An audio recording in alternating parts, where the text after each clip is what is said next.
మీకు తెలుసా, ప్రపంచంలోనే మొదటి నేషనల్ పార్క్ ఏదో అదే ఎల్లోస్టోన్ నేషనల్ పార్క్. ఇది అమెరికాలోని వయోమింగ్ రాష్ట్రంలో 1872వ సంవత్సరంలో దీనిని నేషనల్ పార్క్ అనౌన్స్ చేయడం జరిగింది. ఎల్లోస్టోన్ నేషనల్ పార్క్ అంటే మనకి గుర్తుకొచ్చేది గీజర్లు, హాట్ స్ప్రింగ్స్, పెద్ద పెద్ద జలపాతాలు. కానీ ఎల్లోస్టోన్ నేషనల్ పార్క్ కు నిజమైన గుర్తింపునిచ్చేది మాత్రం బైసన్స్. ఎల్లోస్టోన్ లో ఎక్కడ చూసినా స్వేచ్ఛగా తిరుగుతున్న బైసన్లు మనకి కనిపిస్తాయి. అమెరికాలో భూమి మీద తిరిగే అతిపెద్ద జంతువు బైసన్స్. ఒక్కో బైసన్ బరువు దాదాపుగా 2000 పౌండ్స్ ఉంటుంది.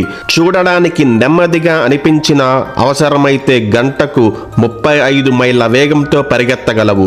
అందుకే బైసన్స్ ను ఎప్పుడూ తక్కువ అంచనా వేయకూడదు. ఎల్లోస్టోన్ లో డ్రైవ్ చేస్తుంటే రోడ్లపై బైసన్లు నడుస్తూ కనిపించడం చాలా సాధారణం. సిటీల్లో వాహనాల వల్ల ట్రాఫిక్ జామ్ అయితే ఎల్లోస్టోన్ లో బైసన్స్ వల్ల బైసన్ జామ్ అవుతుంది. ఇలాంటి మరిన్ని ఇంట్రెస్టింగ్ వీడియోల కోసం please like, share and subscribe to Teja family vlogs.